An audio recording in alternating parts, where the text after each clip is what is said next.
Bien. Alors, nous étudions ensemble pour garder comment dirais-je, la formule traditionnelle d'étudier le Hadmor de Sakhatchov. Je vous rappelle qu'on est là, c'est le centenaire du Hadmor de Sakhatchov. C'est pour ça que c'était l'occasion aussi d'étudier ce maître, n'est-ce pas, le Shem Ishmoel.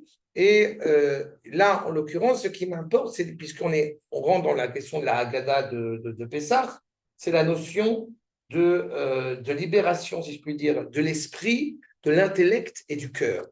Il faut être conscient que quand on sort d'Égypte, quand on sort d'Égypte, alors, eh bien, automatiquement, on doit libérer ces deux dimensions-là. Et on peut se libérer physiquement et en étant totalement en esclavage intérieurement, et aussi, malheureusement, l'inverse.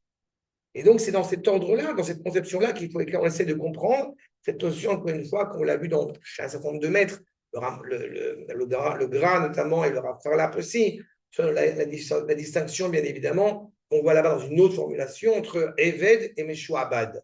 C'est-à-dire d'être esclavage et aliéné, si je puis dire. C'est des notions qui sont un petit peu différentes. Et le Shem Ishmael dit ça de manière un petit peu différente, mais je pense que l'idée revient pas à la même. Regardez ensemble. הנה, השעבוד היה בכפליים שנסתתמו עיניהם וליבם של ישראל. Cet esclavage, cette aliénation était double, puisque les yeux, sous-entendu l'esprit, et le cœur d'Israël étaient hermétiques, étaient fermés. Enehem kinou la sechel, encore une fois, le rapport à une prise de conscience, un rationalisme, on est capable de voir une réalité, pour reprendre d'ailleurs la question de l'invisible, encore une fois, c'est qu'est-ce que nous voyons. Je reprends rebondis une seconde sur cette question-là. Le professeur, quand il voit son élève qui arrive, s'il ne voit que la couche extérieure, il est incapable d'éduquer son élève. C'est la même problématique. Le Rav, quand il va s'exprimer sur la génération de la Géoula, on a envie de lui dire, mais qu'est-ce que tu regardes? Qu'est-ce que tu vois? Et il voit une génération extraordinaire, et pourtant, on nous parle d'une génération qui est beaucoup plus compliquée que la génération actuelle. Elle est beaucoup plus compliquée puisqu'on parle de 80% d'assimilation. À l'époque du Rav. À l'époque du Rav. Ah oui. Aujourd'hui, on en est à 43%. Ah ouais. Mais au niveau de ce qu'on appelle, quand des gens disent les gens qui la Torah, c'est pas vrai. Il y a des processus qui sont absolument extraordinaires, mais quand je parle en plus de 80% d'assimilation, c'est pas j'enlève la kippa. C'est on est bien dans le dalatsa. C'est j'arrive du shtetl avec mon shtraïman et mes péotes, et au bout de 6 mois, je deviens un communiste convaincu et j'ai enlevé les péotes. De gré ou de force d'ailleurs. Donc on est dans cette considération-là. N'oublie pas, c'est une toute petite parenthèse, mais n'oublie pas que Bialik, Echadam, etc., ils ont étudié à Vologine. Non. Donc, en tous les cas, on a les yeux bloqués, fermés. On est incapable de voir encore une fois ce qui se passe. On se rappelle, le peuple, il est ils sont tellement dans la difficulté qu'ils sont incapables de voir autre chose. Et la preuve en est, c'est qu'il y a quand même les 4/5e qui vont dire on préfère rester à Auschwitz. C'est ça que ça veut dire. D'accord? À l'échelle du peuple, encore une fois, à l'échelle de l'individu, malheureusement, à travers toute notre histoire, nous avons eu ces mutations, ces réalités où certains individus ont refusé, encore une fois, de voir la vérité en face, la vérité du projet divin en face. Alors, qu'est-ce que ça veut dire 4/5e? J'ai pas compris. Les 4/5e ne sont pas sortis d'Égypte. Il a dit Auschwitz. Ah, ok, oui, oui, c'est. Non, mais j'ai fait exprès de dire Auschwitz. J'ai compris. Mais, bien sûr. Oui, bien sûr. D'accord? Non, il n'y a pas de problème, mais c'est ça l'idée. D'accord? Et à l'échelle individuelle, malheureusement, ça existe encore de nos jours. Je ne sais pas, une jeune fille de 12 ans qui est violentée, les parents disent clairement on ne va pas fuir la France, l'Égypte, pardon. Mais à l'échelle du peuple, c'est clairement une identité malheureusement véhiculée. Ce que nous dit le Rav, tout cela, bien évidemment, motivé d'un côté par le pharaon et de l'autre côté par l'Égypte. C'est deux postulats qu'on va essayer de développer. Aïnou, shenistam, sechel yashar, shelahem. Il n'y a plus d'esprit droit, cohérent. Ou baiser ayamakom le'amshicham l'avodazarat, shehu, sechel, merukam. Étant donné qu'il n'y a plus de regard, de cohérent, de droiture, automatiquement, il y a une grande place pour l'idolâtrie. Qu'est-ce que j'appelle l'idolâtrie? Il faut toujours l'avoir en tête. C'est se prosterner devant une statue, devant une personne ou devant soi-même. Pas les trois grandes formes d'idolâtrie. La plus dure étant, la plus dure des idolâtries, bien évidemment, étant de se prosterner devant soi-même. Pas les spécialistes. Tu comprends? Qu'est-ce qu'on va faire sans Trump? Voilà, ça c'est l'idolâtrie. C'est de la vodazara. Non, c'est de la vodazara simple. Toi et moi, on est trop modestes.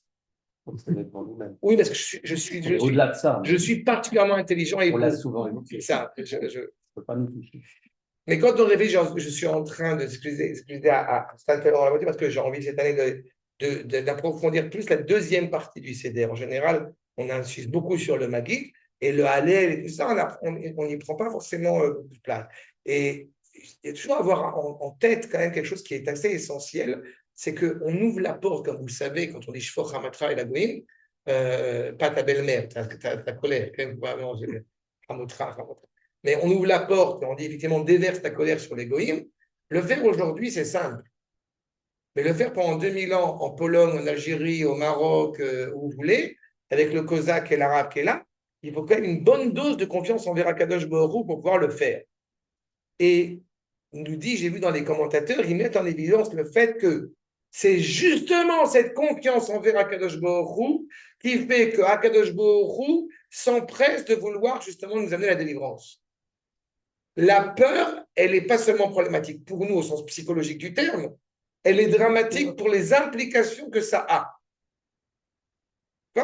C'est exactement la problématique. Mais quand on est tellement enfermé, malheureusement, dans la géole égyptienne, on n'est plus en mesure ni de réfléchir, ni même de ressentir. C'est ce qu'il y a à nous dire. D'un côté, on a dit donc un esprit totalement erroné, totalement maladroit, et de l'autre côté, la deuxième ligne, Veliba Kinouï, les Chouka chez Balen. On n'a plus envie. Vous comprenez que je n'ai pas encore entendu cette année, j'espère que je ne l'entendrai pas. Mais l'année dernière, j'ai entendu. Cette année, on n'a pas fait Pessah. Parce qu'il y a les otages, parce qu'on est en guerre, parce que celui qui pense comme ça ne comprend pas le sens de ce que représente Pessah. Non. On a fêté Pessah, comme j'aime à le répéter, on a célébré Pessah à Varsovie. On ne va pas célébrer Pessah en Eretz Israël. Non. Dans les précieuses recommandations que je me permets de vous... On a déjà parlé, il me semble. Dans les précieuses recommandations, je vous demande, si vous ne l'avez pas vu, d'aller voir, d'aller écouter le dernier CDR du ghetto de Varsovie. C'est fondamental, c'est essentiel. C'est une chanson, on n'a pas parlé de ça. Ça ne me dit rien. Oh. Elle avait déjà parlé, mais Le dernier CDR, c'est une chanson qui était mise en musique, puisque c'était la révolte du ghetto de Varsovie. Donc j'ai l'habitude de le rappeler. C'est Moïse qui demande, et à chaque fois que je commence à mettre des gens, je vais mettre à pleurer, mais bon, Moïse qui demande à son père, Manishtana, qu'est-ce qui a changé cette nuit-là des autres nuits? Et j'ai d'autres questions à te poser, papa. Est-ce que, papa, c'est-à-dire Tate, c'est Akadosh Baruch Hu en l'occurrence, est-ce que tu peux m'assurer que je serai encore là l'année prochaine pour te demander Manishtana et que toi, tu seras encore là pour me dire Avadi Maïnou, les Pharaons et Mitzrayim. Et le père, eh bien, entend la question, les anges de la chanson se taisent et ils écoutent cette voix, cette discussion, et le père répond, je ne peux pas t'assurer que tu seras encore présent l'année prochaine, toi, Moïse, pour me poser la question, et que moi, je serai présent pour te dire Avadi Maïnou. Par contre, je peux t'assurer que partout, quelque part dans le monde, il y aura pour l'éternité un Moïse qui va demander Manishtana et un père qui va répondre Avadi Maïnou. D'accord? C'est ça l'esprit.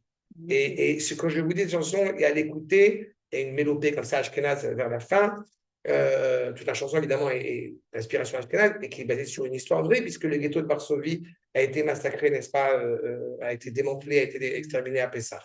Mais c'est ce qu'il faut entendre derrière. C'est-à-dire que de se poser la question, est-ce que nous allons célébrer Pessah, est-ce que nous allons célébrer Pessah même joyeusement, c'est ne pas comprendre, encore une fois, la valeur essentielle que représente Pessah. C'est leur donner raison. Et ça, c'est inconcevable.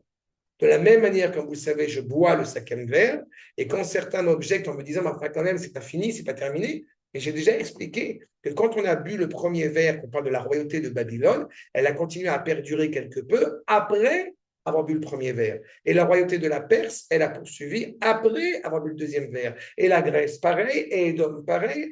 Et justement, le cinquième verre qui exprime ce retour en Eretz Israël, comme j'aime à le rappeler, et Dieu sait que j'ai du respect pour Herzl, mais le fait que je boive le cinquième verre, c'est une phrase, c'est un avis tranché selon l'avis de mes maîtres, justement, que je continue en disant, nous sommes revenus en Eretz Israël.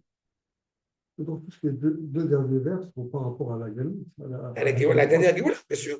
La Géoula de la Grèce et la Géoula de Édom. Et je m'arrange pour voir le cinquième vers à la fin du Hallel. Le Hallel à Gadol, justement, qui est rattaché à la dernière des livres. Tout à fait. Le fait est, c'est que donc notre esprit et nos yeux étaient malheureusement, et notre cœur ont été fermés, étaient asséchés. Ou comme l'âme chez femme, l'état à votre hôte. Si on n'a plus un esprit éclairé, si on n'a plus un cœur élevé, exalté, alors, eh bien, on sombre dans les mauvaises intentions, dans les mauvaises inclinaisons. Dira le Rav Kook, qu'est-ce qui fait que la personne est attristée? C'est qu'elle n'a pas de renouveau dans son étude de la Torah. Il est impératif d'avoir toujours un renouveau, quelque chose qui va, une fois, nous réélever de nous. Ashiaboud, Pestimat Asechel, l'esclavage en fermant l'esprit, Mityaches les paro, le pharaon. Pourquoi? C'est le roi. Qu'est-ce qui est en tête? Qu'est-ce qui est à la tête? C'est la tête. Si ça vous a pu paraître. Donc, pharaon, il est d'un côté, bien évidemment, l'esprit le plus tordu qui puisse exister, mais c'est un esprit. Acha, alken, aïta shlita, ala sechel, shu melech be'adam, melech adam. L'esprit étant, et ça vous vous rappelez de ça avec melech, lemer et kloum, c'est pas Moach, Moach, Lev et Kaved. Qui est-ce qui dirige? Si c'est l'esprit, Melech. C'est le cœur, Lemer, d'un clou. Si c'est les pulsions, c'est le foie, c'est clou, c'est rien. C'est sûr qu'ils aient compris. Vous avez compris? Kabel, Moach et Lev. Le cœur qui dirige s'appelle Lemer, c'est un clown. D'accord? Mais c'est pas de moi, hein, c'est du Rashbetz, du Rabbi Shimon Ben Tzemach d'Oran. C'est arabe de chez nous. Là, je suis désolé, je ne ramène pas que le Hadmor de Saratov. Tu vois, ouais. Je tourne la casquette, côté séfarade, j'assume. Voilà. Mais je trouve ça à chaque fois génial de le rappeler. Alors, encore une fois, il faut arriver à le mettre en acte, ce qui est plus compliqué, mais que l'esprit soit clairement le dirigeant. Et donc, évidemment, dans le Zohar, vous voyez, on reprend ici ce qui est indiqué dans le Zohar dans Paracha de Vaïgash, chez Paro Begdusha, ou Atar Deit Paro Vedgali, Mine Kol Neurim et Kol Butsinim. C'est quoi le pharaon, nous dit le Zohar? C'est l'esprit éclairé. C'est l'esprit qui va justement se développer, qui va révéler toute sa luminosité, toute sa sainteté. Mimele, Mouvan Sheleumato Betuma, Hi Hashechat Asechel. Évidemment, à l'inverse, dans l'impureté, c'est l'obscurité, si je traduis littéralement, l'obscurité de l'esprit. Cela nous enseigne quelque chose qui est très important à mes yeux, c'est que vous avez des gens avec un esprit vraiment très éclairé.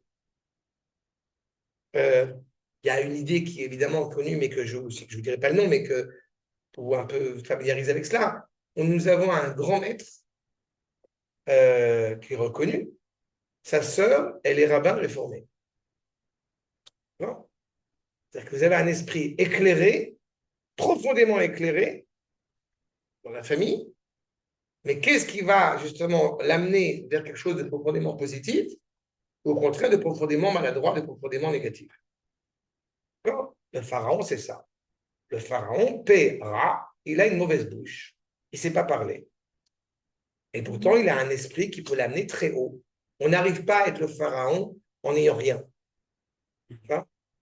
Et comme j'ai l'habitude de l'indiquer, et il m'est arrivé souvent de le citer, ne vous évanouissez pas, je fais partie des gens qui, je n'ai pas compris du plaisir, ce n'est pas le terme, mais qui ont observé les discours de Hitler. Il faut observer ces discours pour comprendre comment est-ce qu'un homme pareil, eh bien, il a pu, on dit, haranguer les foules. Comment est-ce qu'il a pu haranguer les foules. Il a un charisme extraordinaire. Je vous dis ça encore une fois en toute connaissance de cause. Pourquoi on est incapable de le voir comme cela? Parce que, évidemment, parce qu'il y a la connotation sensible et légitime, hein, justifiée, qui vient empêcher de regarder ce qu'on a devant soi. Il a appris la rhétorique, J'ai vu des études sur le sujet. Il a vu comment Brecht a construit toute sa scénique, tout son axe scénique. Il est basé là-dessus. Le pharaon, chez qui on était on était a priori apprécié, je dis a priori, on dit dans la Haggadah, il se lève un nouveau pharaon. Est-ce que c'est réellement un nouveau pharaon ou non? En tous les cas, c'est un pharaon qui a oublié Yosef.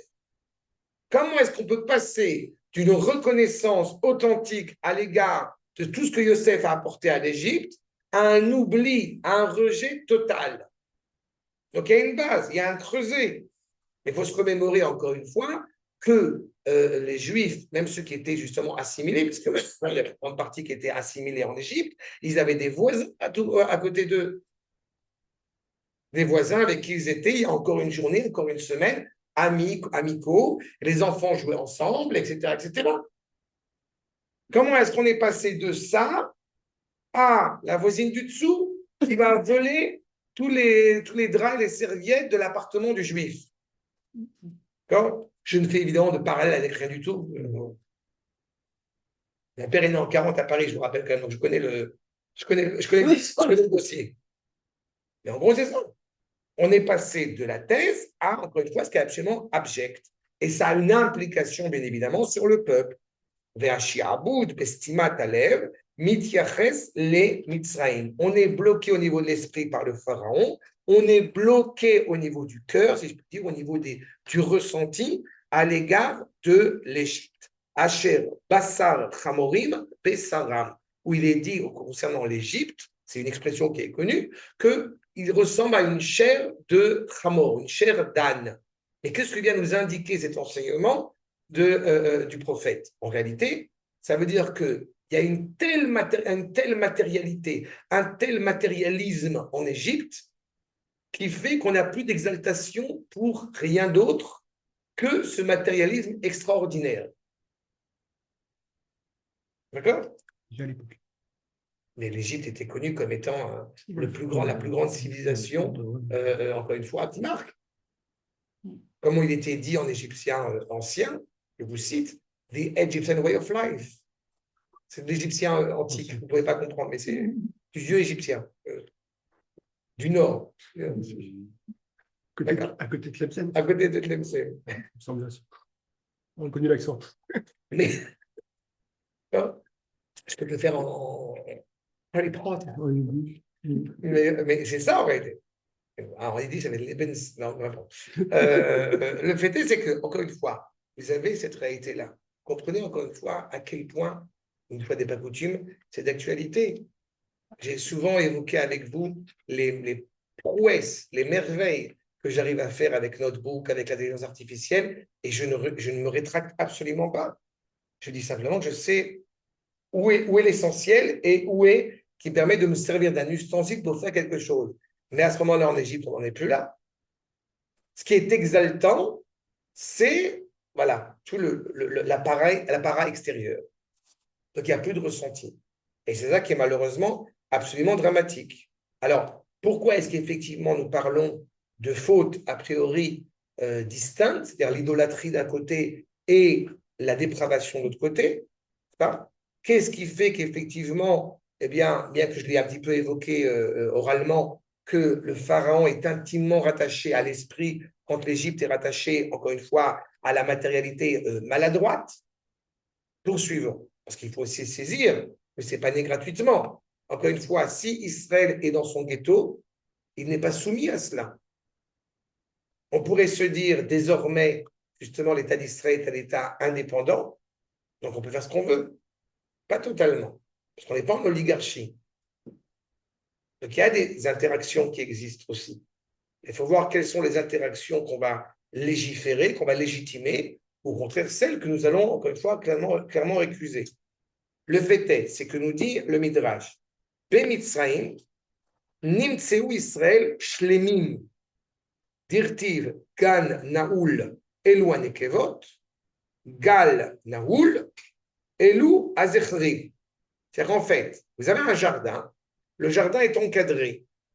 Traduction, vous avez une femme et vous avez son mari qui est avec elle. À partir de ce moment-là, on est protégé. Protégé de quoi? Protégé de ce qui n'a pas été le cas chez les Égyptiens, je vous rappelle, l'hospitalité des femmes égyptiennes. Vous vous rappelez de cela, n'est-ce pas? Oui. Donc, ce n'est pas le cas dans la tradition juive. La tradition juive, ils ont su garder Gader Haerva. Le peuple juif, de manière générale, ils ont su justement prendre du recul par rapport à la dépravation qui était inhérente à l'Égypte. Toute petite parenthèse qui est quand même importante de rappeler, la dernière des royautés, la royauté de Édom, l'attaque la plus féroce que le monde occidental, pour ne pas le nommer, eh bien, nous fait trébucher, c'est la dépravation. C'est la débauche. Donc on n'est pas surpris par ce qui est en train de se passer. C'est la réalité. C'est la guerre la plus cruelle qui soit, où on attaque l'instinct de vie inhérent au peuple juif. C'est celui-là qu'on va chercher à souiller. Mais le fait est, c'est qu'en Égypte... C'est pas un modèle. Pardon? C'est pas un modèle. Justement. Comment, Mais oui, mais n'oublie pas que Édom, on est dans l'esthétique. Édom, il prend toutes les forces qui l'ont précédé, je te rappelle, et il les met contre Israël. Édom, il est... Tu te rappelles que Édom, il a épousé Osmat Yehudit. Elle ressemble à une juive. Elle n'est pas juive. Mais elle ressemble à une juive. Il l'a déguisée en juive. Quand il a divorcé, quand il a pris la fille de Ishmaël, il n'a pas divorcé des Bnot Knaaniot. Quand Esav arrive auprès de Yaakov, qu'est-ce qu'il lui dit? Anochi Ayef. Non, les lentilles, c'est pour papa. Je m'en fous, je suis fatigué, j'ai faim. Je n'ai pas la force de me battre contre mon Yetzerara. Amène-moi à manger, j'ouvre la bouche. Voilà. Comme on dit en bon français, Alek qui respecte son père. Alek. C'est exactement la problématique. Il est dans le paraître présentement. Et ça, c'est un souille. Tel que je suis, c'est ainsi que je m'affiche. Justement, c'est le modèle de la dépravation par excellence, puisque la couleur rouge dans la Kabbalah, elle est rattachée au désir, elle est rattachée à l'envie. C'est vraiment la notion de Édom.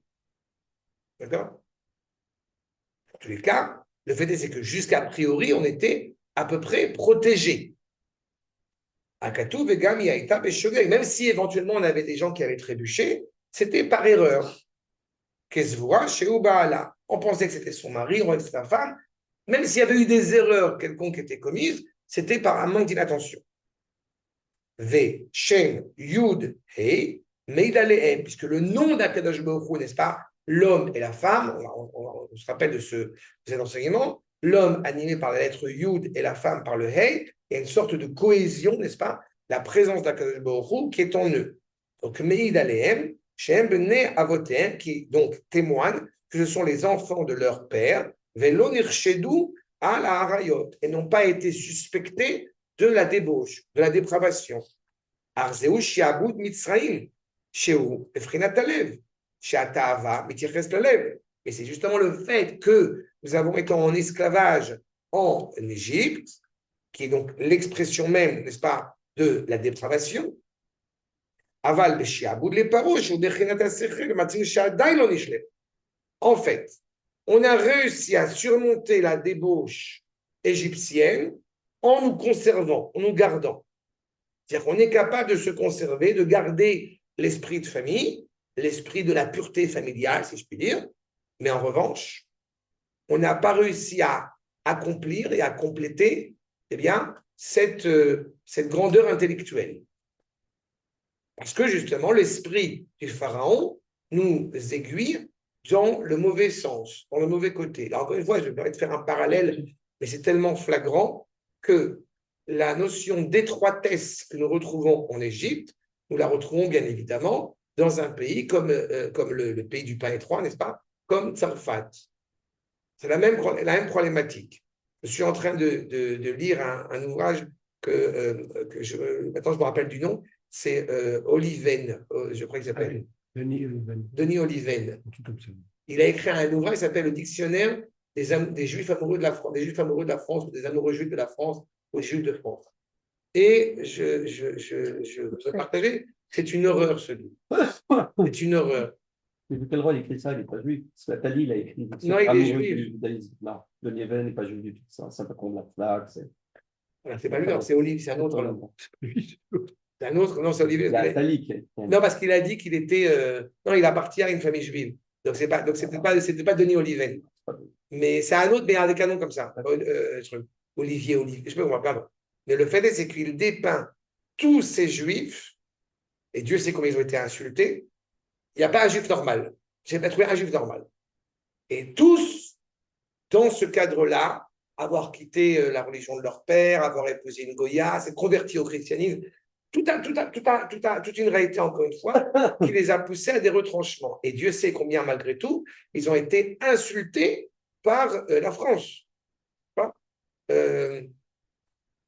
Pour vous dire un exemple qui m'a interpellé, c'est un pays qui est capable de se déchirer pour un petit capitaine juif vaut le coup d'habiter chez eux. Mais c'est le père de Lévinas qui a parlé comme ça. Il y a une vraie, en quittant la Lituanie, en quittant le tsar, machin et tout, ils arrivent en France. Il y a beaucoup qui ont évoqué cette notion-là. Mais ce que j'aimerais vous dire simplement, c'est que, encore une fois, il y a quelque chose qui attire. Ce que je fais comme parallèle ici, c'est qu'en réalité, le pays dit libre n'est pas si libre que ça. L'Égypte a véhiculé un message intellectuel, esthétique, élevé, réfléchi, alors qu'en fait, ils ont produit les plus grandes aberrations de leur civilisation. Vous avez quand même en tête que pour garder la pureté du sang, c'est pas quelques générations plus tard, et pour garder la pureté du sang, Cléopâtre n'avait pas épousé ses 3 frères. D'accord? Donc c'est ça. Mais Chol Macron et Kolché. Et כמו שכן, איש קיקוצי עיניו, לא ישלחו, ואת גידולי מצרים לא עזבו. C'est-à-dire qu'ils n'ont pas réussi à surmonter les iniquités, les souillures de leur regard, justement, et Giloulé Mitzrayim, quelque part, les idéologies égyptiennes. D'accord? Oui, il le dit dans le livre, c'est pour ça que ça m'a surpris. Giloulé Mitzrayim. Giloulé, c'est même les excréments de l'Égypte. Une fois, aujourd'hui, ça nous paraît abominable d'être capable de se prosterner devant ces excréments. Mais à une époque, c'était quelque chose qui était tout à fait jovial et sympathique. Quand même, l'Égypte, pour nous, c'est quand même, comme vous disiez, la matrice. Donc, c'est quand même. La matrice adoptive. D'accord, mais sans l'Égypte, on ne serait pas sorti. Alors là c'est un petit peu béchila. Non, mais c'est pas ça. Je veux dire, il y a une espèce de paradoxe. On a eu besoin d'aller passer par l'Égypte. N'oublie pas qu'on a l'habitude de rappeler le Sfat Emet, n'est-ce pas? La sortie de. Grâce à Israël, l'Égypte sort de son regard totalement erroné. L'Égypte a été un échec. Abraham est descendu en Égypte pour éduquer l'Égypte. Et l'Égypte, malheureusement, n'a pas su entendre. Au contraire, puisqu'elle a voulu tuer les premiers-nés et pas les premières filles. Parce qu'elle a compris que pour pouvoir prendre Israël, mais ne pas être menacé par le père, eh bien, il faut tuer le père. Et une autre tradition qui le fera beaucoup plus tard. Mais c'est exactement ça. C'est exactement la problématique. Et donc, effectivement, quand tu dis que si le rapport à l'Égypte, quand tu dis pour nous, d'abord, c'est pas pour nous, mais c'est le regard qu'on a porté encore une fois sur quelque chose de profondément extérieur. C'est comme si tu me disais que tu vois des grandes bâtisses dans le monde, n'est-ce pas? Ou des grandes symphonies dans le monde, par exemple, qui sont belles et impressionnantes. Mais quand tu sais comment elles ont été constituées, ces bâtisses, quand tu sais que l'esclavage, quand tu sais que tu as le château de Versailles qui est extraordinaire, que juste à l'entrée, tu as une situation économique qui est absolument catastrophique, bah, il y a un moment donné, je ne sais pas, tu essaies de faire un équilibre dans ce sens-là. L'Égypte, elle a beau être aussi extraordinaire que ce soit, ou de la même manière que ça fait un peu cliché, mais de la même manière qu'on rappelle que Hitler était végétarien. On comprend, c'est gentil quoi d'être végétarien. Non, mais c'est un peu ça la problématique. C'est compliqué. Oh non, j'ai rien dit. Tu penses à l'autre abruti de suédoise? Non, elle n'est pas non. Oui, je pensais aussi. Qui a dit, mais moi je suis végétarien et fils d'Égypte. Et je ne sais pas, il y a eu une histoire comme ça en ce moment. Voilà. En tous les cas, encore une fois, je réitère mon propos. C'est qu'on a Il était gentil. clairement la culture égyptienne, une culture qui peut attirer, mais ce que rappelle le Maharal dans son ouvrage et le natif de Vologine, ils disent l'inverse, mais en fait c'est la même chose. Parce qu'ils disent que ces deux états, en fait, sont comparés à l'eau et au feu. Et quand l'eau se rapproche trop du feu, elle finit par s'évaporer. Et quand elle s'éloigne du feu, alors elle peut éteindre le feu. On dit qu'ils ne sont pas la même chose parce qu'en fait, l'un dit que le feu c'est l'Égypte et que l'eau c'est Israël, l'autre dit que l'eau c'est Israël et que le feu c'est l'Égypte. Mais peu importe, l'idée revient à la même. C'est qu'en fait, géographiquement parlant, l'Égypte est très proche d'Israël, mais culturellement parlant, c'est l'antithèse d'Israël. D'accord? Et sous tous ces rapports. On était berger parce que justement, ils ne pouvaient pas supporter justement ce rapport à l'animal. C'est pour ça qu'eux étaient justement, à l'inverse, bien sédentaires, avec une économie profondément stable, puisqu'ils étaient installés justement à côté d'une île et qu'il y avait la crue, et donc ils vivaient paisiblement et royalement. C'est exactement l'antithèse. Et donc, effectivement, dans cette réalité-là, eh bien, malheureusement, nous n'avons pas su quitter à ce moment-là en tout cas, le mauvais esprit égyptien. Les Kétim, Velo Chamou, El Moshe, ils n'entendent pas. Caché. Mais Avoda Kasha. Ils ne sont pas capables d'entendre Moshe à cause de la difficulté de la tâche et du dur esclavage. Encore une fois, vous comprenez que combien dans notre histoire nous l'avons vécu.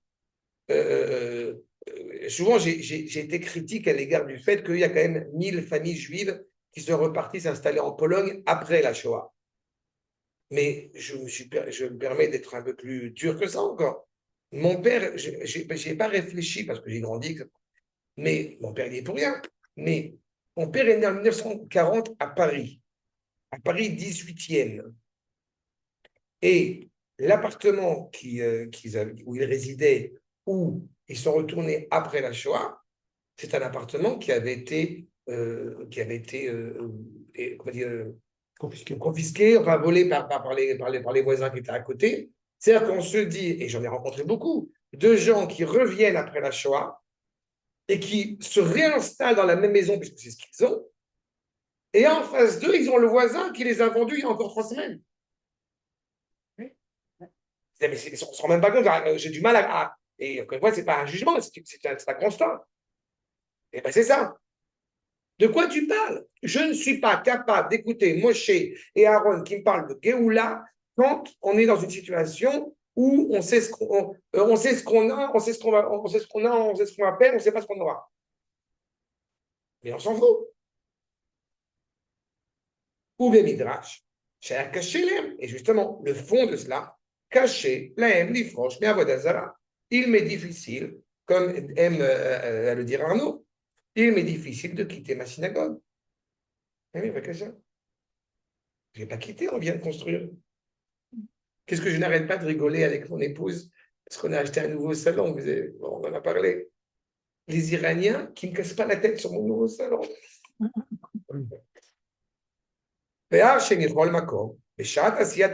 Justement, au moment où nous allons faire le sacrifice de Pessah, donc je rappelle, nous prenons la divinité reconnue égyptienne, que nous la cassons en deux. On a retiré nos billes, on a retiré notre mauvais esprit à être rattaché à cette idole. Tu comprends? On ne peut pas être intolérant c'est leur culture, c'est leur religion. Chacun sa religion. Ben non, pas chacun sa religion. D'accord? C'était des phrases qui m'est arrivé d'entendre. Parce que je suis radical, extrémiste, on ne connaît pas. Mais voilà, encore. Be'asher lo haya l'idée mirou qu'elle a mis peat Moshe Rabbeinu, puisque ce n'a pas été fait malheureusement avec un réel éloignement, mais seulement avec l'exigence de Moshe Rabbeinu, chez Bediberu Imen, tel qu'ils lui ont parlé, Inyan Afrasha, Ilfiach Bahem Achaim Chadashim. C'est-à-dire qu'ils ont été rééduqués par Moshe.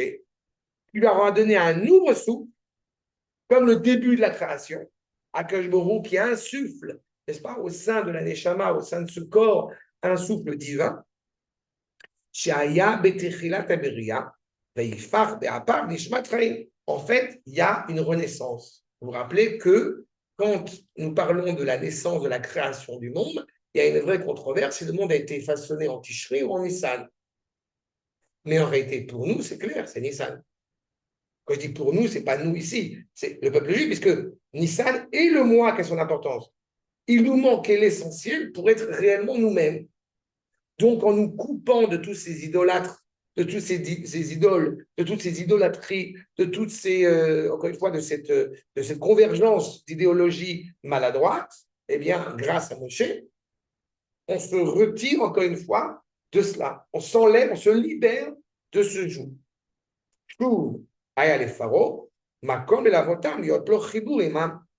Dans ce cas-là, malheureusement, puisque ça n'a pas été voulu essentiellement par le peuple juif, mais indiqué par Moshe, il y a toujours une place pour le pharaon de s'incruster. Je me permettrai de faire un parallèle de nouveau. Comment est-ce que les goïms, ils arrivent à avoir de la force contre Israël? Grâce à des juifs. La seule manière pour eux de trouver un point de liaison pour démontrer d'abord qu'ils ne sont pas antisémites, c'est de trouver des juifs qui sont totalement tordus.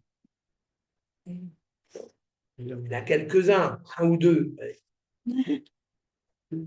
Entre parenthèses, et c'est rare, mais j'en ai parlé encore une fois en famille cette semaine, quelque chose que j'admire énormément, et Dieu sait que moi je ne suis pas un fan de lui, mais quelque chose que j'admire énormément chez Yair Lapid. Parce qu'il parle aux journaux internationaux, je ne sais pas si vous l'avez déjà entendu, au nom d'Israël et pour Israël. Oui, bien sûr.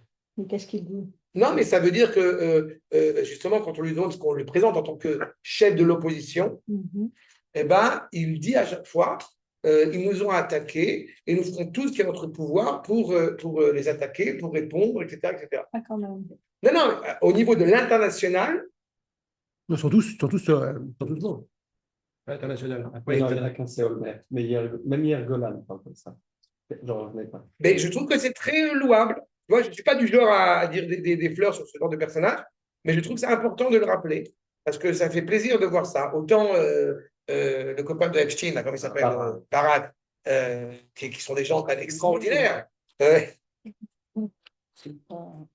Voilà. Il y a un journaliste qui l'a interviewé, qui a dit, je ne vais pas te demander pourquoi tu portais une écharpe.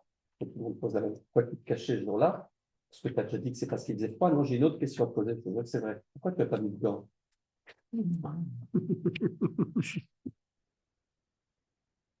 J'ai coutume de dire, je t'avoue que entre Villepin et Barak, mon cœur balance. Partie des gens. C'est un grand monsieur dont la parole est rare. C'est comme ça qu'on pensait le voir. Allez, il est grand, non? Il fait 1m90. C'est comme Don Salus, à l'inverse de Don Salus, qui lui n'est pas grand pour le coup.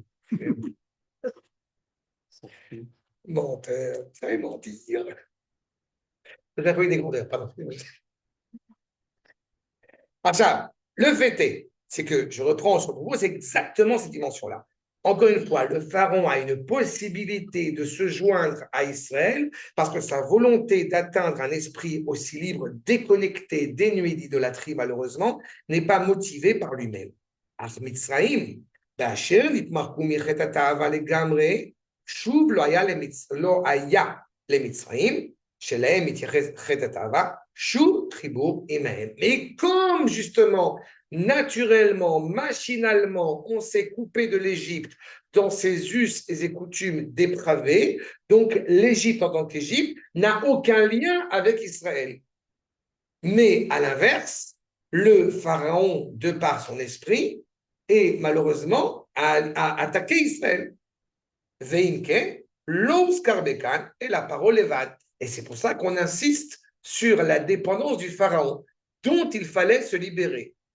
Et Dieu sait combien c'est difficile. Et j'ajoute, comme j'ai coutume de l'expliquer, que dans la paracha de Béchalach, qui commence par Vaïhi Béchalach Paro, justement, ça veut dire que pourquoi c'est dramatique? Parce qu'il a fallu que le pharaon nous renvoie pour qu'on sorte. Sinon, porte à penser malheureusement que c'est pas sorti. Il nous faut nous libérer intellectuellement et sensiblement. À la fois, donc, au niveau, si je reprends par rapport à la dépravation, la débauche. Qu'est-ce que c'est que la dépravation? Ce qu'on appelle traditionnellement du chesed. C'est de la bonté, c'est de la bienveillance, c'est l'envie de donner. Pas? Le chesed, il peut s'avérer être profondément problématique quand il n'est pas limité. C'est Abraham. Abraham qui arrive quand même à la fin, je vous rappelle, en disant effectivement, Vaï Elohim, Elohim Nisait Abraham, qu'on se rappelle que c'est justement Akadosh Baruch Hu, sous l'appellation de Elohim, qui va éprouver Abraham. Ce n'est pas l'appellation de Yudke Vavke, parce que l'appellation de la bonté infinie de Abraham n'est pas remise en cause, c'est la nature profonde d'Abraham. Mais est-ce qu'il est aussi rattaché à Akadosh Baruch Hu sous l'angle de la rigueur, de la justice? Il s'avère que oui, c'est la ligature de Yitzhak. Mais donc, la sortie d'Égypte, elle est motivée par le chesed. La nuit du Seder, ce qui est au cœur, c'est le chesed. C'est la bonté, c'est la bienveillance d'Akadosh Baruch Hu à notre égard. Et donc, on fait preuve d'une reconnaissance infinie à l'égard d'Akadosh Baruch Hu parce qu'on se sait pas méritant d'être sorti d'Égypte. On met en exergue la valeur du chesed, de la bonté. Alors que, et on va y arriver tout de suite, alors que le 7e jour de Pessah, ce qui est mis en évidence, c'est la justice rigoureuse, c'est le din. Est-ce que, ok, je vous ai sorti d'Égypte, malgré vous, c'est la, comme je rappelle de l'appeler, c'est la césarienne. C'est le veau qui sort de force de la matrice, justement, parce que le veau ne veut pas sortir. Malgré vous, je vous sors. La preuve, c'est que la Kadosh Baruch Hu, c'est lui qui a fait la majorité des plaies, n'est-ce pas? La majorité investie, comme on dit dans la Haggadah, dans les Shaliach, au Saraf, c'est pas un ange, c'est pas rien, c'est moi qui vous sors. Chesed d'amour, la bonté infinie. Et quand arrive le 7e jour de Pessah, à vous décider. Vous sautez ou vous ne sautez pas. Vous avancez ou vous n'avancez pas. Ça, c'est déjà la notion de din. C'est-à-dire qu'on va libérer donc notre ressenti, toute l'importance du ressenti la nuit du Seder, alors que le 7e jour de Pessah, ce qu'il nous va falloir agir, c'est œuvrer pour libérer l'esprit. C'est clair? C'est clair la nuance, les deux nuances ici? Regardez la suite. Ou les filles à un mot, il paraît nous. Les manitrelka geoula, les shnezmanim. En fait, la délivrance se distingue en deux temps. Yetziat Mitzrayim Aïta Bechesed Gamo. La sortie d'Égypte est motivée par, encore une fois, une bienveillance infinie. Valkem, loya la Yetzia, Shum Tigou. Rien. On est sorti d'Égypte en étant dans une situation d'impureté. Au 49e niveau d'impureté, on ne te demande rien. Ceux qui vont opposer l'idée de se réjouir le jour de Yom Ha'atzmaut, comme j'ai coutume de le dire, eh bien, il faudrait qu'ils réfléchissent comment est-ce qu'on peut faire le Hallel 2 fois le soir du Pessah, le soir du Seder.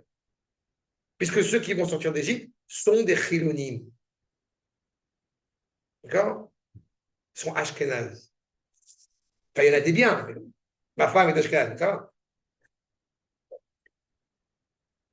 Tu connais la blague, comment on dit une vache folle en comment on dit une vache folle en yiddish? La vache Ashkenaz. Elle est connue, celle-là. Ressemble à vache. Bon, tu veux une pour les Sfaradites, hein? Qu'est-ce qui est parallèle entre les Juifs séfarades et l'artichaut? Le cœur est bon, le reste. Voilà, ça va, on a fait l'équilibre. Quand j'ai un fils séparé, ne rigole pas. Pour tout ce qui Nous, on prend tout, nous, tout ce qui est bon, on mange.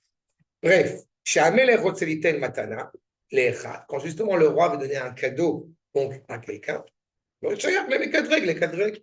J'ai décidé en tant que roi absolu de donner un cadeau à mon fils chéri, à mon fils aîné. Personne ne peut s'y opposer. Ça, c'est le soir du Seder. C'est pour ça d'ailleurs que, en aucune manière, c'est vrai pour toutes les fêtes et encore plus pour le soir du Seder, qu'on n'a pas de goy au soir du Seder. On ne prend pas des gens qui sont en candidat de conversion.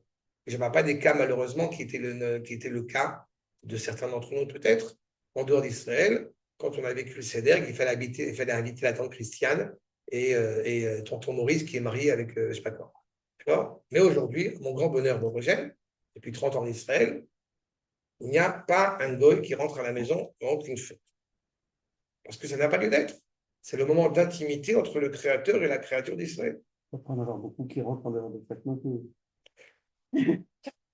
Non, mais on pourrait, je ne sais pas. Non, mais quand je dis, je fais la nuance entre les candidats à la conversion, qui ne sont pas justement ou des Bnei noirs, à la mesure où je vais, si tu veux, rencontrer la Freshvan prochain, et évidemment des non-juifs qui n'ont rien à voir. Mais c'est des nuances comme ça qui sont importantes. Encore une fois, pas du tout par un propos méprisant, mais d'abord par ce rapport d'intimité, encore une fois, à l'égard de Akadosh Baruch Hu. Ar Kriyat Yam-Suf, Aïta Bedin. Mais la déchirure de la mer, justement, elle était motivée par la justice. Ayam et Pourquoi est-ce qu'il n'y a personne qui a dit, mais comment est-ce que tu peux libérer le peuple juif d'Égypte alors qu'ils sont totalement en perdition, comme les Égyptiens? Le soir du Seder, personne n'ouvre la bouche. Et pour le coup, souvent, on a les fameux anges accusateurs là, qui disent pourquoi tu leur donnes à eux, etc. Et là, pour le coup, jamais. C'est ça. Parce que justement, c'est motivé par la bonté infinie du Créateur. De la même manière que tu as le Khatam Sofer qui rappelle pourquoi est-ce qu'on commence en araméen le Halachmania, pour mettre en évidence la vertu qui est inhérente à Abraham. Et on le dit en araméen, bien évidemment, puisque les anges tutélaires sont incapables de comprendre l'araméen. Et pour faire évoquer eh bien, la promesse qui a été faite à Abraham, l'hospitalité qui est évoquée chez Abraham, pour dire nous sommes les enfants d'Abraham. On ne se sait pas méritant en sortant d'Égypte. C'est annoncer la promesse du Créateur. Alors que, encore une fois, sortir d'Égypte est une chose, traverser la mer est autre chose. Et à ce moment-là, justement, on est dépendant, clairement, encore une fois, de ce dîme. Pourquoi est-ce qu'a priori, c'est ce qui fait d'ailleurs qu'on fait le Hallel complet le premier soir du Seder, pourquoi est-ce qu'a priori, sortir d'Égypte motivé par la bonté infinie du Créateur serait, semble-t-il, plus élevé qu'une délivrance méritée? Enfin, vous voyez la question, il y a une question ici d'ambivalence. Ça serait a priori plus logique si j'ai travaillé dur pour mériter la délivrance. C'est vrai, mais pas du point de vue du Créateur. C'est-à-dire qu'elle est plus élevée dans la mesure où l'expression de l'amour du Créateur n'est pas dépendante d'eux. Certains voudraient, à ce même titre, essayer d'imputer au peuple juif, est-ce que nous avons mérité la délivrance ou non? Ben, on va répondre facilement, non, on ne l'a pas mérité. Et alors? Mais par contre, ça rejoint ce que tu détestes sur la dette infinie. Parce que ça nous met une dette, celle de devoir remercier et d'être à la hauteur de quelque chose qu'on n'avait pas mérité. Non, je ne suis pas d'accord avec ça. Je dis une fois, je ne suis pas d'accord avec ça parce que c'est mettre un lien extérieur entre nous et le Créateur. Le Créateur nous aime et nous force à être nous-mêmes. Donc, tu n'as pas de dette. Tu as une dette réelle vis-à-vis de toi-même. Si tu es conscient et que tu étudies comme on comprend là, tu as une dette. Par exemple, tu as la dette de devoir sortir d'Égypte. Parce que beaucoup sont sortis d'Égypte avec l'Égypte en tableau autour d'eux. Donc, on n'est pas sortis. Donc, ils ne sont pas sortis. C'est ça. Ouais. Mais justement, la dette, c'est en fait, la dette, c'est vis-à-vis du fait que, tu sais combien de fois c'est une dette que tu dois à toi-même. C'est ça. Tu vois comment le prof qui pousse son élève à réussir. Il a vu quelque chose en lui qu'il est en mesure de réussir. Il va ressentir peut-être une dette à l'égard de ce prof, j'aurais plus dire une reconnaissance plutôt qu'une dette, mais il a surtout la satisfaction, la joie d'avoir réussi à être lui-même. Et à Akadosh, c'est ça qu'il souhaite. Il a créé ce monde pour ça. D'accord? Elle est claire, elle est essentielle, la nuance. Je sais. Maintenant, donc, comprenant cela, il est clair que du point de vue du Créateur, on ne doit pas laisser entendre que la délivrance, elle soit méritée. Mais, du point de vue de la créature, il lui importe bien évidemment d'y participer. C'est toute cette nuance entre les deux. Regardez ce que nous dit le Rav. Yesh lomar, od, de Yetziat Mitzrayim, Aïta, Achar Amiruk, Michet Atava. La sortie d'Égypte, encore une fois, était motivée, a pris tout son sens en se mettant clairement, recul, en retrait de toute dépravation possible. D'accord? Alken, Mimeile, Avsu, Akoach, Ve'ashlita Shel Mitzrayim, Aleem. Du coup, toute force que l'Égypte voudrait nous imposer a été récusée. Encore une fois, c'est quelque chose que malheureusement, je répète encore une fois, on a tous plus ou moins connu ça dans nos proches, dans notre vécu, et c'est ce que citait, je ne suis pas non plus un fan, mais bon, pour cette phrase, c'est intelligent, Alain Finkielkraut, non, il n'est pas encore, ça, sur le fait qu'il parle de la douce extermination. D'accord? Et je pense qu'il en est lui-même d'ailleurs le fruit de cette douce extermination. Mais, pardon? De plus en plus. Mais cette idée, encore une fois, il y a la Shoah d'un côté et la douce extermination. D'accord? Épouser Christiane, c'est donner raison à Hitler. C'est aussi dur, mais aussi simple que ça. Et je répète, venant de moi, ne prenez pas ça, encore une fois, je connais un peu ça, c'est pas du tout un propos méprisant. J'en suis la victime, j'en suis le fruit. Mon père et ma mère sont juifs. Même si Christiane a fait bien plus tôt. Même si Christiane a fait bien plus. Je reprends un enseignement, je reprends ça, excusez-moi sur l'article, je reprends un enseignement sur ce propos du Rav Feuermann qui, de nouveau, tu vois la partie visite, tu vois que l'extérieur, tu vois pas l'intérieur. Tu vas à un mariage. Oh, la fiancée, la mariée, est dans une superbe robe, il y a un super orchestre, la nourriture a l'air super bonne, tout est beau, tout vraiment, les plats dans les plats. Il y a juste un petit détail qu'un des convives savait et que toi tu ne sais pas, c'est que la mariée, elle est goye. Il n'y a pas de mariage. Tout ce que tu parles de l'extérieur, c'est du vent, c'est du vide. Et c'est exactement la problématique. Se couper de l'Égypte, c'est de dire, comme disait le Rav Sitruk, on aime le monde entier et on aime notre peuple aussi. S'engager dans ces devoirs, automatiquement, met en retrait beaucoup de choses. Beaucoup de choses. J'ai un élève, un soldat qui s'appelle Katz, qui est un garçon adorable et qui est en train de faire la conversion. Katz, c'était Cohen. C'est un Cohen. Cohen, c'est Et il a grandi dans une famille par son père, qui est Cohen, qui a épousé une non-juive en plus. Et il a grandi dans une famille qui lui a indiqué qu'il faut surtout ne pas rentrer dans les cimetières. Donc, il a gardé toute sa vie, toute sa jeunesse, bien cette idée de prendre ses distances par rapport aux cimetières, etc., tout ce qui est forme d'impureté. Et il me dit, première rencontre, oui, il veut se convertir pour être Cohen. Et je lui ai dit gentiment, mais avec affection, qu'il ne peut pas être Cohen. Et c'est ça qui est dramatique. Qu'un Cohen, comme vous le savez, il ne fait pas Shabbat, il ne mange pas kasher, c'est pas grave. Il peut faire la birkat Cohen. Mais quand il est marié avec une non-juive, c'est fini. Ou une convertie. Il perd sa Cohen. Une convertie, bien sûr. Mais a priori, la rabbanoute en Israël, elle ne laisse pas faire. À cause de ça.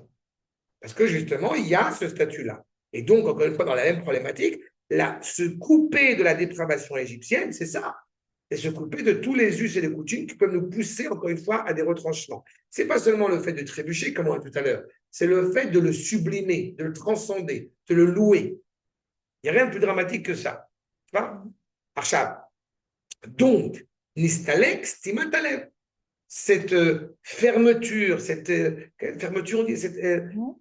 fermeture du cœur, eh bien, on s'en est libéré. Aval, Be'acher, Shlitat Paro. Donc, le contrôle du pharaon.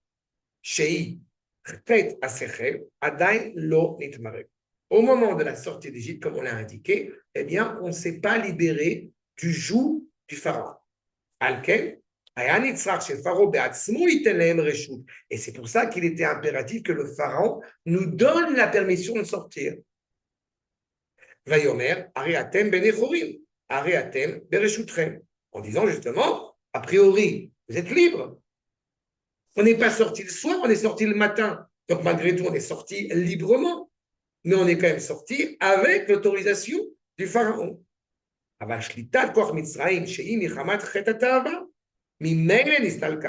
Il est clair, encore une fois, que la pulsion motivée de l'Égypte, on s'en est clairement libéré. Et la grandeur. Entre parenthèses, il faut quand même toujours peut-être, là encore, la grandeur de nos femmes, de nos épouses, de nos aïeuls, c'est d'avoir fait en sorte de se faire belle pour trouver grâce à leur mari, pour plaire à leur mari. Pas et ce n'est pas un petit détail, rien du tout, que je peux vous rappeler maintenant. Il faut avoir ça en tête. C'est ce qui m'a toujours ému dans l'histoire de notre peuple, c'est les femmes qui, à Auschwitz aussi, puisqu'on a ce détail, cette anecdote qui est connue, les femmes, elles se font belles pour plaire à leur mari. Elles sont livides. Pas à Auschwitz, on est loin d'avoir une femme qui est malheureusement la plus belle. Et pourtant, il y a une telle volonté de poursuivre la famille. C'est elles qui sont en train de mettre la génération au monde, génération suivante, qui est encore une fois une des choses qui, évidemment, au tout début de notre esclavage, a mis le pharaon en colère encore plus que d'habitude. C'est qu'a priori, on est foutu. Non, on se multiplie. Et ça, c'est grâce aux femmes. Donc, il y a cette notion-là, justement, se couper de la dépravation égyptienne, justement par amour pour nos épouses. Donc, Alken nitkarvu à Israël, Alken nitkarvu à Israël, Be'ava et Shuka. Donc, évidemment, puisque nous sommes coupés de ce qui nous pousse, ce qui peut nous pousser à la débauche, à la dépravation, ce n'est pas le sentiment qui s'est refroidi. C'est le fruit de ce sentiment maladroit. Et puisqu'on s'en est libéré, donc on est exalté de sortir d'Égypte. Donc on est exalté d'exprimer un amour supplémentaire à l'égard d'Akadosh Baruch Hu. Qu'est-ce qu'on lit le soir du Seder après tout? Shira Shirim. C'est l'expression justement la plus élevée en sainteté du lien concrètement entre un homme et une femme, donc entre Am Israël et Akadosh Baruch Hu. Ava yetera le Abahun shebashamayim. Vetelre le Michal al ptura de Avun. Encore une fois, Akadosh Baruch Hu se préoccupera de nous purifier pour nous permettre de pleinement intégrer la table du Père. On va manger à la table du roi. Ou midapkin. D'accord? C'est ce que j'ai dit. Non, c'est parce que ce Shabbat, on a aussi parlé de ça, de la libération, de la Shulchan Gavoa, etc. Okay. Donc c'est vrai que c'est assez... Ou midapkin b'Hashem be'ava. Et on est encore une fois attaché à Akadosh Baruch Hu par amour. Le fameux verset de Jérémie, le lien qui est entretenu entre Akadosh Baruch Hu et Am Israël est un lien de fiançailles. Pourquoi un lien de fiançailles? C'est ce qu'on appelle Ahava Sheina Tluya Bedava. C'est un amour qui ne tient sur rien. L'amour des fiançailles, c'est quelque chose qui est relativement court à notre génération, mais en réalité, c'est la preuve qu'il y a un amour authentique qui, justement, n'est pas dépendant d'aucun lien physique. Chez Chesed ve'Ahava, puisque donc la bienveillance, la bonté, l'amour est inscrit, est enraciné. Ou Anatua Balev, chez Gvar Nitmarek.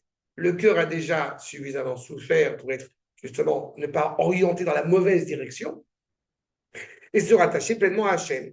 Mais sur la mer, Acharaya, Shaya Bedin, puisque justement, à la mer, il fallait que commencer à nous, justement, prendre acte.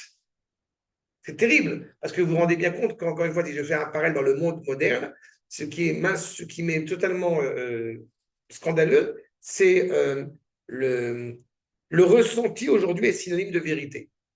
Si tu pleures, c'est que tu es dans le vrai.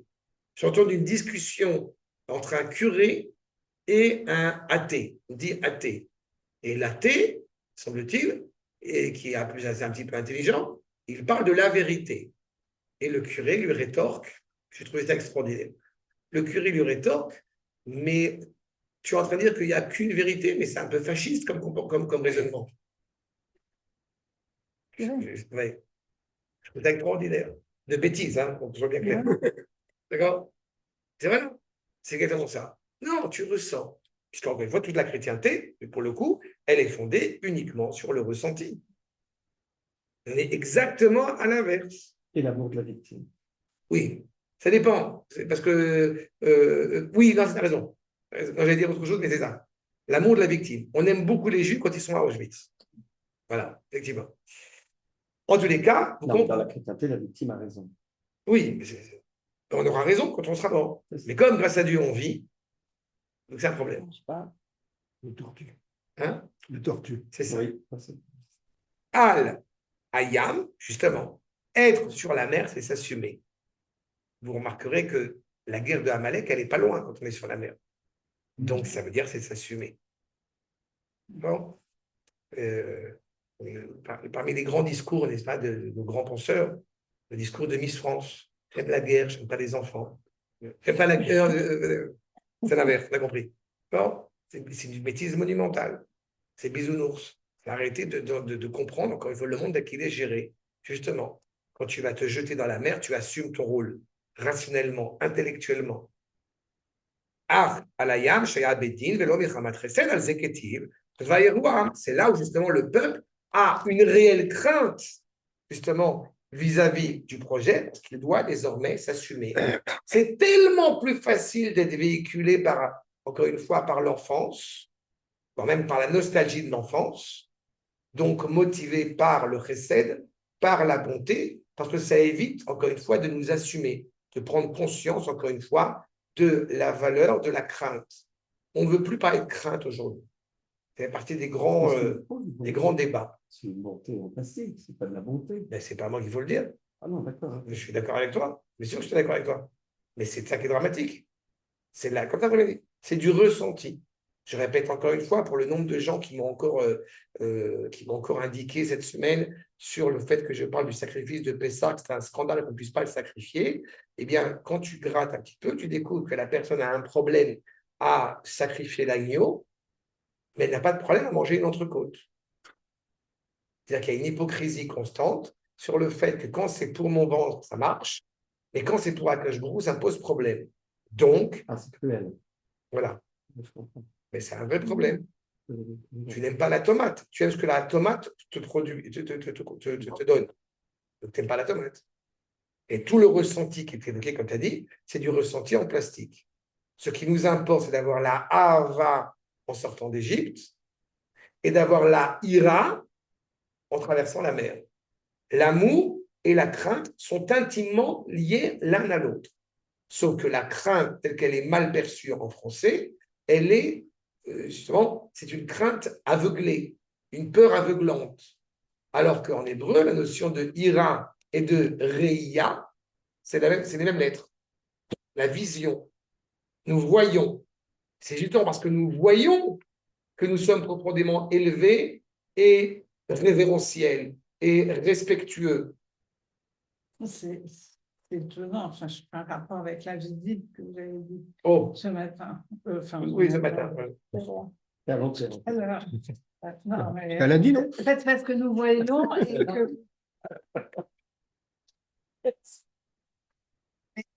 Mais vous avez commencé le cours comme ça. Mais le visite, c'est ça. Le visite, c'est ce qui est ressenti. On aspire à voir. On aspire à voir Et véritablement. voir, ça veut dire aussi voir l'invisible, le cacher. C'est Exactement. savoir. Exactement. Tout à fait. Et Hachem. C'est vrai, c'est vrai. Non, ça veut bien ça. Non, bien. C'est bien. Oh. C'était en décembre. Et Hachem, chez Kanu Midat Aïra. Vous voyez? Donc, on a acheté, on a acquis cette vertu de l'Aïra. Otiot Reya, la vision. Shaya Besechel, Ipour. Nistemu Enem, tu as les yeux fermés, tu ne vois pas. Aux yeux de l'esprit rationaliste, ce que tu ne vois pas, tu n'acceptes pas. Aux yeux de la trahison, religieuse, rien ne se voit, c'est uniquement du ressenti. Aux yeux de la tradition hébraïque traditionnelle, tu ne peux voir réellement ce que tu es en mesure de voir. Donc, c'est au-delà de l'entendement. C'est un postulat. Comme j'ai dit en plaisantant ces dernières semaines, les spécialistes sont en train de donner des estimations sur le dénouement de la guerre entre Israël et l'Iran. Très bien. Alors, les spécialistes, fermez votre bouche, parce que 3 départements français ont attaqué la Russie. À peu près. D'accord? Au niveau statistique, grosso modo. Donc, on est pas mal en statistique. D'accord? Israël est sorti d'Égypte. On parle quand même de la main-d'œuvre, comme j'aime le rappeler avec affection. On a quand même 2 retraités, je pense qu'à cet âge-là, ils étaient retraités, de 80 et de 83 ans, qui viennent voir le plus grand président de toute la Terre jamais imaginé, et qui lui disent, écoute, nous allons briser ton économie. Allez, allez. Et pourtant, ils l'ont fait. D'accord? Pour arriver même à faire dire au pharaon, eh bien, demande à Yud Kevavke qui me bénisse. C'est nous, hein, c'est pas le voisin, c'est pas. Non, mais c'est. Chaque fois, il faut être conscient de cela. Chaque moment où on a, justement, et la nuit du Seder, on le vit, mais chaque moment où on a justement cet esprit, et vraiment, je comprends cette douleur ressentie, il faut être conscient de cela. C'est pas la voisine, c'est Tata Messaouda et Tata Fengele qui étaient dans la mer. D'accord? Fengele. Fengele, ça va comme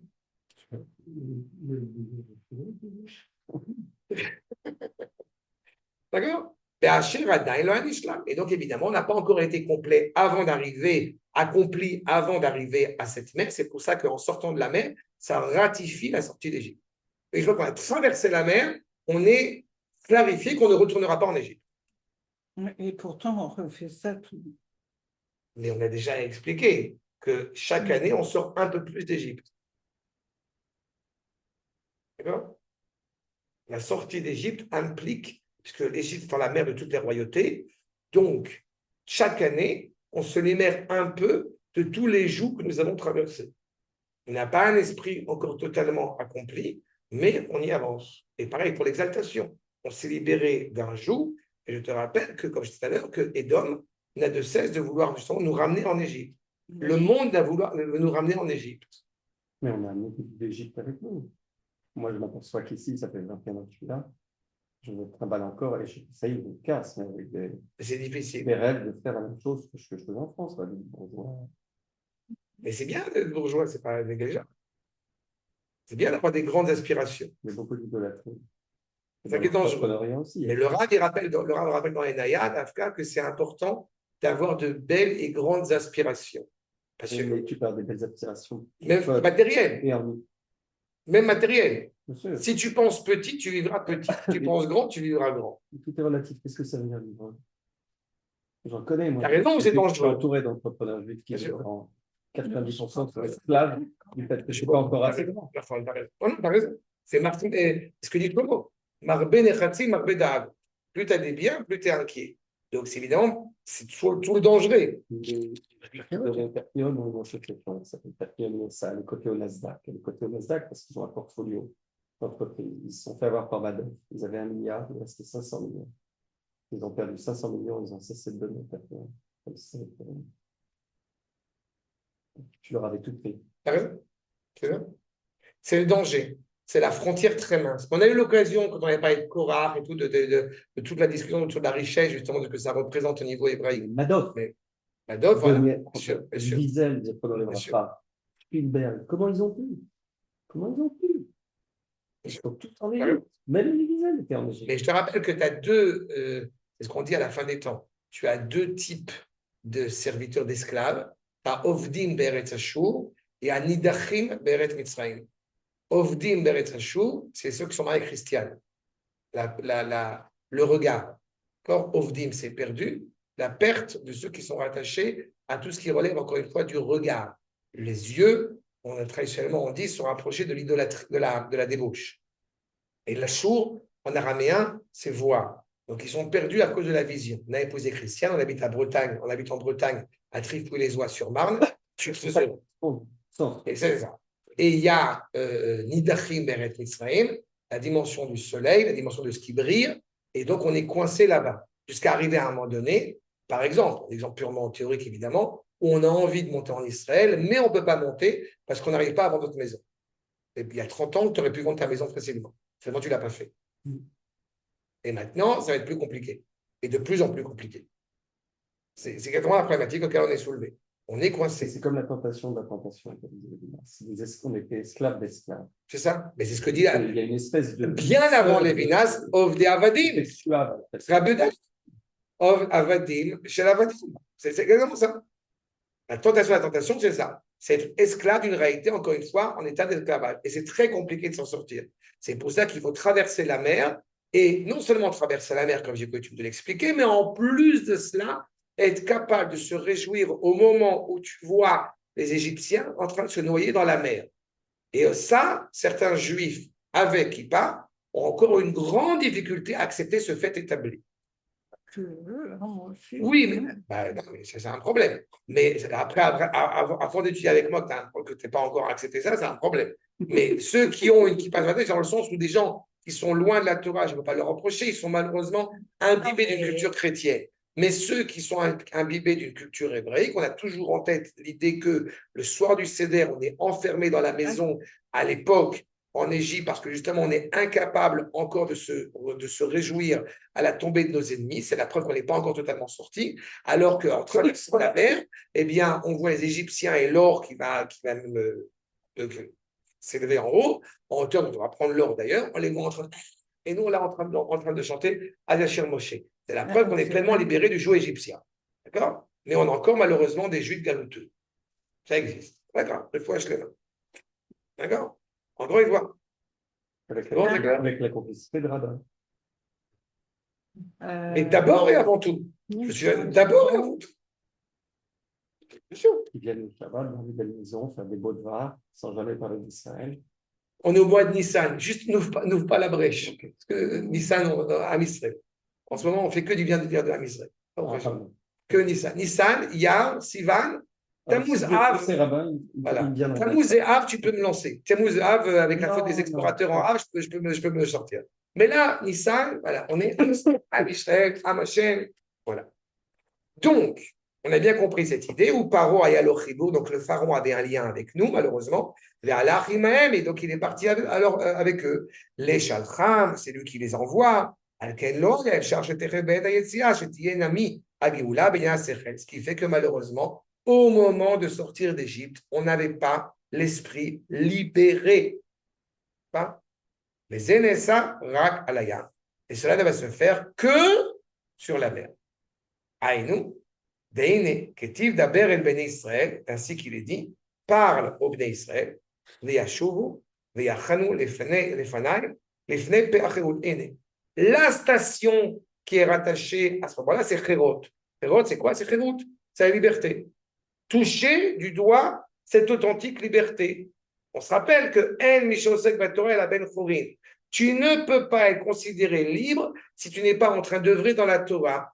Quel est le lien entre le fait d'étudier la Torah et le fait d'être libre? C'est l'esprit.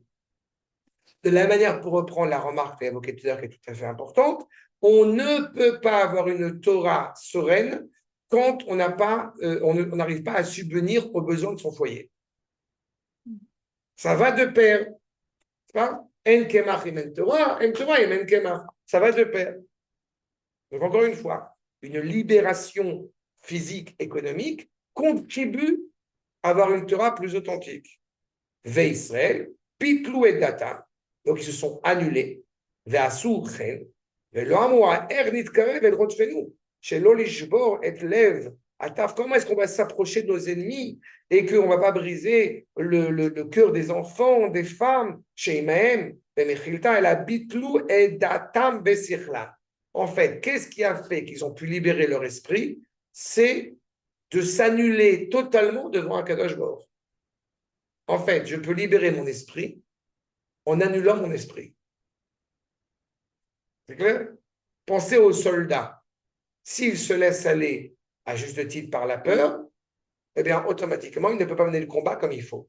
À ce moment-là, il est obligé, eh bien, pour surmonter justement, même rationnellement, un esprit de peur, alors de surmonter cela justement en rentrant, je dirais, corps et âme dans le combat. Et à ce moment-là, malheureusement, il y a sa mère qui l'appelle et qui lui dit, mon fils, fais attention, mon chéri, rentre vite à la maison. Et là, c'est un problème.